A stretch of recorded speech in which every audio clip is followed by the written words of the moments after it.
Welcome to Nephrology Notebook. Today we are going to work through hyperkalemia the way it actually appears on the ward, in the emergency department, and on consult service. Not as one diagnosis, but as a pattern that can come from artifact, transcellular shift, impaired excretion, increased potassium load, medications, or a combination of all of them. Before we start, this video is for educational purposes only and is not individualized medical advice. Any patient case discussed is hypothetical and used only to illustrate clinical teaching points. The goal is not to memorize one algorithm. The goal is to build a reflex. When you see a high potassium, you should ask 4 questions immediately. Is it real? Is the myocardium at risk? Is potassium shifting, accumulating, or not being excreted? And how will I actually remove it from the body? We will use cases to make those decisions practical. That framework starts with the ward round approach. The first teaching point is that clinically important hyperkalemia is rarely explained by the potassium number alone. A potassium of 6.8 millimoles per liter in a hemolyzed tube is a different problem from the same value in missed dialysis, rhabdomyolysis, or trimethoprim use. I like to divide hyperkalemia into 6 buckets. Artifact means the patient may not be hyperkalemic at all. Shift means potassium moved out of cells. Excretion means the kidney or gut cannot eliminate it. Load means potassium is entering the extracellular space faster than it can be removed. The ECG bucket asks whether the heart needs immediate membrane stabilization.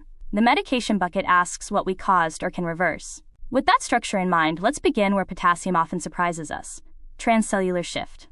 Here is the question. This hypothetical patient has a crush injury, creatine kinase over 50,000, phosphorus 8 milligrams per deciliter, dark urine, and a potassium of 6.8 millimoles per liter. Why can potassium recur after insulin? And what definitive removal strategy is needed? The answer is that insulin only hides potassium inside cells. It does not remove potassium from the body. In rhabdomyolysis, damaged muscle continues to release intracellular potassium, phosphate, and other solutes into the extracellular space. So the serum potassium may improve for a few hours, then rise again when the shift therapy wears off. Definitive management depends on the patient's physiology. If kidney perfusion and urine output are adequate, supporting renal potassium excretion may help. But if there is severe acute kidney injury, oliguria, refractory hyperkalemia, or ECG toxicity, early dialysis planning becomes the definitive removal strategy. Once we recognize this as a shift plus ongoing load problem, the next step is understanding why a small shift can look so dramatic. About 98% of total body potassium is intracellular. The serum potassium is measuring a very small extracellular compartment, not total body potassium directly. That is why a modest movement of potassium out of cells can produce a large change in the measured serum value. This is especially important in rhabdomyolysis. Muscle is a massive intracellular potassium reservoir. When muscle cells lyse, potassium does not just shift once. It can keep leaking as long as tissue injury continues, and as long as renal clearance is impaired. This also explains why hyperkalemia can be dangerous even before total body potassium is massively elevated. The heart is exposed to the extracellular concentration.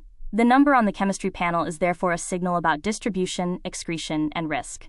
To understand the temporizing therapies, we need to look at the pump that moves potassium back into cells. The sodium-potassium ATPase is the engine behind transcellular potassium shifting.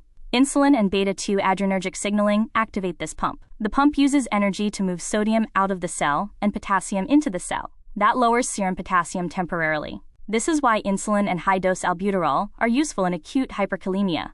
But the word temporarily matters. If there is ongoing cell lysis, metabolic acidosis, insulin deficiency, severe kidney failure, or hypoaldosteronism, potassium can recur because the underlying problem has not been corrected. So in the crush injury case, insulin is appropriate when the situation is urgent, but it is not definitive. The bedside error is stopping after the shift and forgetting removal. Before we assume the potassium is real though, we need to confront a common trap: artifact.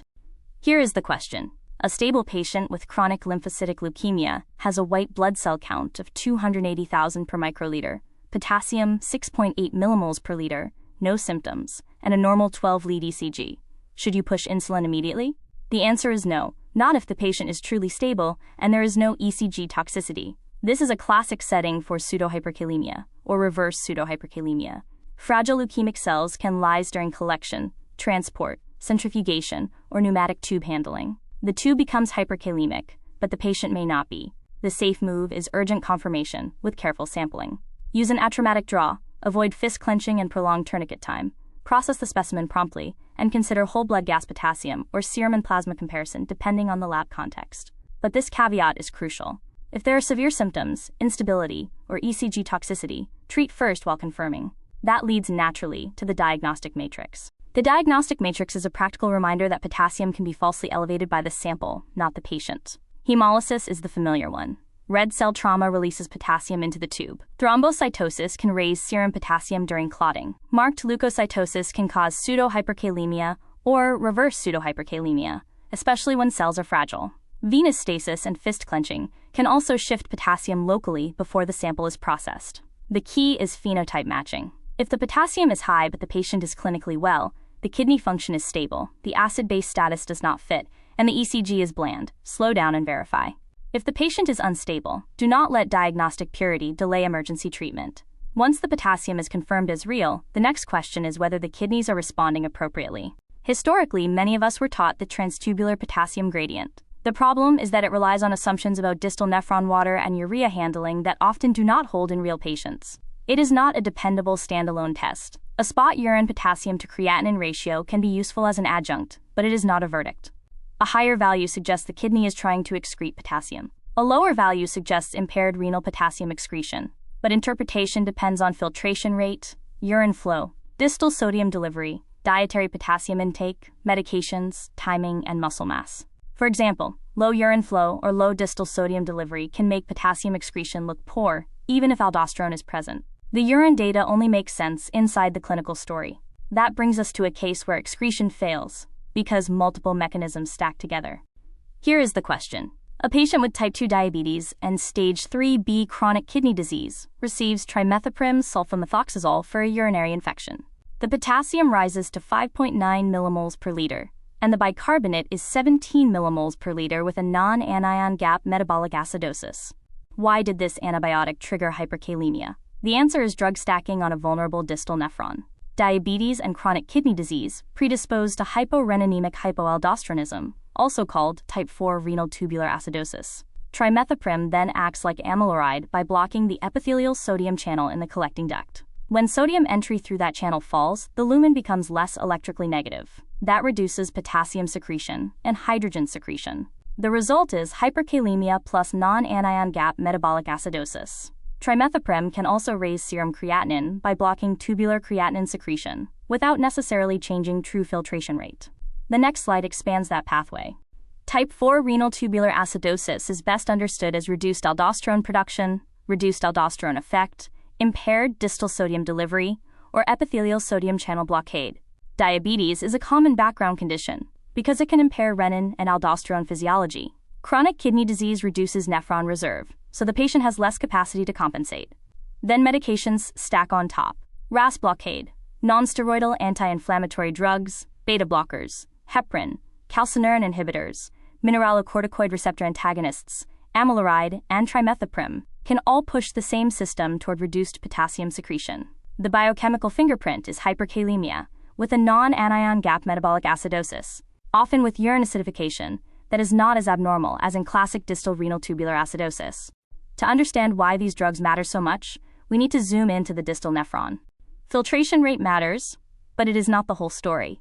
Potassium balance is governed heavily by regulated secretion in the late distal nephron and cortical collecting duct. The key determinants are aldosterone effect, distal sodium delivery, tubular flow, luminal electronegativity, plasma potassium concentration, acid-base status, and functioning nephron mass. Principal cells reabsorb sodium and secrete potassium. When sodium is reabsorbed through the epithelial sodium channel, the lumen becomes more negative, which favors potassium secretion through potassium channels. That is why loop diuretics can help selected patients who are volume overloaded and still making urine. They increase distal sodium delivery and flow. But in volume depletion, poor perfusion, or advanced kidney failure, that strategy may fail. The physiology becomes even more nuanced when aldosterone is trying to solve two different problems.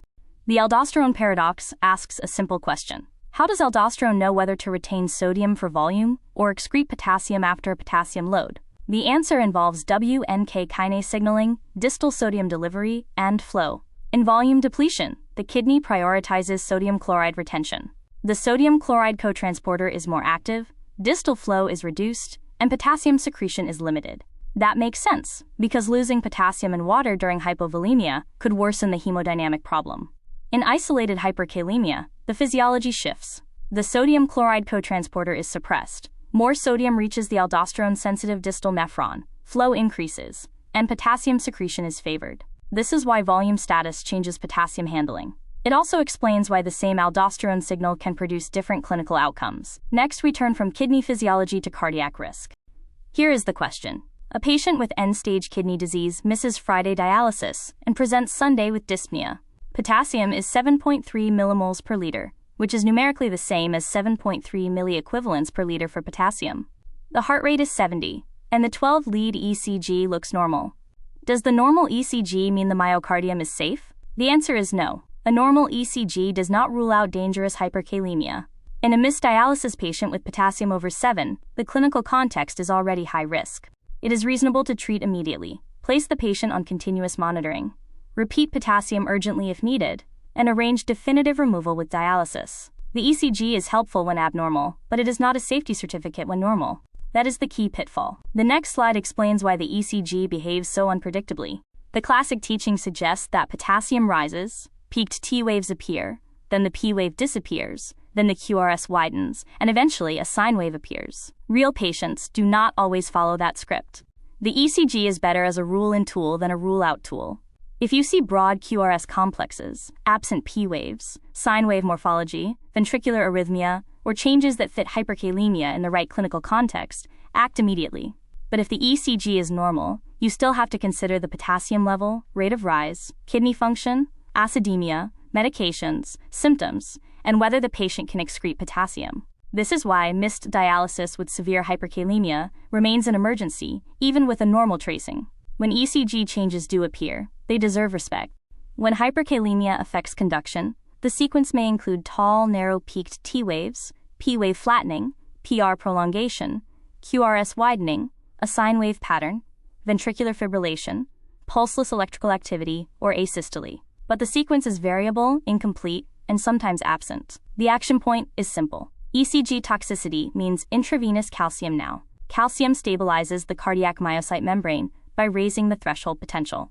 It does not lower serum potassium. It buys time for insulin, albuterol, and definitive removal to work. So do not give calcium because the potassium number is ugly alone. Give calcium when there is ECG toxicity, arrhythmia, cardiac arrest or peri-arrest physiology, or strong concern for hyperkalemic cardiotoxicity. That sets up the next emergency case. Here is the question. A patient with stage 4 chronic kidney disease on spironolactone presents with severe weakness. Potassium is 7.1 millimoles per liter. The ECG shows wide QRS complexes and absent P waves. What is the sequence of orders? The answer starts with resuscitation, not debate. Call for help, place the patient on continuous monitoring, obtain intravenous access, and send a confirmatory sample if feasible, but do not delay treatment. First, give intravenous calcium because the ECG shows cardiotoxicity. Second, shift potassium into cells with regular insulin plus dextrose and high-dose nebulized albuterol. Third, consider bicarbonate if there is clinically significant metabolic acidemia. Fourth, start definitive removal. That may mean loop diuretics if the patient is making urine and perfused. But in severe or refractory hyperkalemia with kidney failure, early nephrology consultation for dialysis is appropriate. Also stop the drivers, including potassium-sparing drugs, and recheck potassium and glucose. This sequence becomes easier when we separate therapy into 4 buckets. Every acute hyperkalemia treatment belongs in one of 4 buckets. Bucket 1 is stabilize. Calcium protects the myocardium when conduction is threatened. Bucket 2 is shift. Insulin, albuterol, and selected use of bicarbonate temporarily move potassium into cells. Bucket 3 is remove. Potassium must leave the body through urine, stool, or the dialyzer. Bucket 4 is monitor. Recheck potassium, glucose, ECG changes, and the underlying cause. The common error is confusing shift with removal. A beautiful potassium drop after insulin can disappear a few hours later if the patient is anuric or if tissue breakdown continues. Binders are adjuncts for removal, not substitutes for calcium, shifting therapy, or dialysis in life-threatening hyperkalemia. With that framework, we can look more carefully at the first bucket. Calcium. Calcium is a membrane stabilizer. It works within minutes and lasts roughly 30 to 60 minutes, so it buys time. It does not remove potassium and it does not shift potassium into cells. Calcium gluconate is commonly used through a peripheral intravenous line because it is less irritating. Calcium chloride contains more elemental calcium for the same volume, but it is more caustic and is generally reserved for central access, cardiac arrest, or peri-arrest situations, depending on local protocol. If ECG toxicity persists after the first dose, repeat calcium while the rest of the treatment is being delivered. Do not wait for insulin to work when the QRS is widening. Calcium is the bridge that keeps the patient alive while potassium is being shifted and removed. The most reliable acute shift therapy is regular insulin with dextrose. A common adult regimen is 10 units of regular insulin with 25 grams of dextrose. But dosing and glucose support should follow local protocol and patient risk. Patients with chronic kidney disease or end-stage kidney disease have a higher risk of delayed hypoglycemia, so glucose monitoring must continue for several hours. High-dose nebulized albuterol is a useful adjunct. It can lower potassium, but the response is variable, so it should not be used as monotherapy in severe hyperkalemia. Bicarbonate is more limited than many clinicians were taught. It is not routine shift therapy for every high potassium. It is most reasonable when clinically significant metabolic acidemia is present, especially bicarbonate-responsive non-anion gap acidosis. After shifting, the essential question remains, how will potassium leave the body? Removal is the definitive step. If the patient is making urine, has adequate perfusion, and can tolerate it, loop diuretics can promote urinary potassium excretion. That strategy depends on flow, distal sodium delivery, and enough kidney function to respond. If the gastrointestinal tract is working, and time permits, potassium binders can support removal through the gut. But binders should not be the only emergency therapy in ECG toxic or immediately life-threatening hyperkalemia. If the patient has end-stage kidney disease, severe oliguric acute kidney injury, refractory hyperkalemia, or recurrent potassium after shifting therapy, dialysis is the most definitive removal strategy. Do not let a transient post-insulin improvement delay dialysis planning when the kidney cannot excrete potassium. Once the acute episode is controlled, we still need to prevent recurrence in chronic cardiorenal disease. Here is the question. A patient with heart failure with reduced ejection fraction is on sacubitril valsartan, spironolactone, and a loop diuretic. Potassium rises gradually from 4.8 to 5.8 millimoles per liter over 2 months. Do you stop the mineralocorticoid receptor antagonist? The answer is not automatically and not permanently after one value. First, assess severity, symptoms, kidney function, trends, and the need for an ECG. Confirm the result when appropriate. Review diet, salt substitutes, constipation, volume status, acidosis, and interacting drugs. That said, safety thresholds matter. Heart failure guidelines recommend starting a mineralocorticoid receptor antagonist only when estimated filtration rate is above 30 milliliters per minute per 1.73 square meters, and potassium is below 5.0 milliequivalents per liter. If potassium cannot be maintained below 5.5 milliequivalents per liter, discontinuation is recommended. The nuance is to correct reversible drivers and reassess, rather than abandoning outcome, improving therapy reflexively. The chronic strategy is preservation when safe. RAAS inhibitors and mineralocorticoid receptor antagonists improve outcomes in the right heart failure and chronic kidney disease populations, so hyperkalemia should trigger a structured response, not a reflexive permanent stop. Look for reversible causes. Many low-salt substitutes contain potassium chloride. Supplements, sports drinks, and some herbal products can add hidden potassium. Non-steroidal anti-inflammatory drugs, trimethoprim, heparin, calcineurin inhibitors, and potassium-sparing diuretics can stack risk. Metabolic acidosis may respond to bicarbonate in selected patients. Constipation matters because the colon becomes an important potassium excretion route in chronic kidney disease. Volume status and loop diuretic optimization may help when appropriate. Modern dietary counseling should focus on potassium additives and highly bioavailable processed potassium, not blanket avoidance of all plant foods. Next, we compare the binders that may help maintain therapy. The modern binders are useful, but they are not interchangeable with emergency stabilization.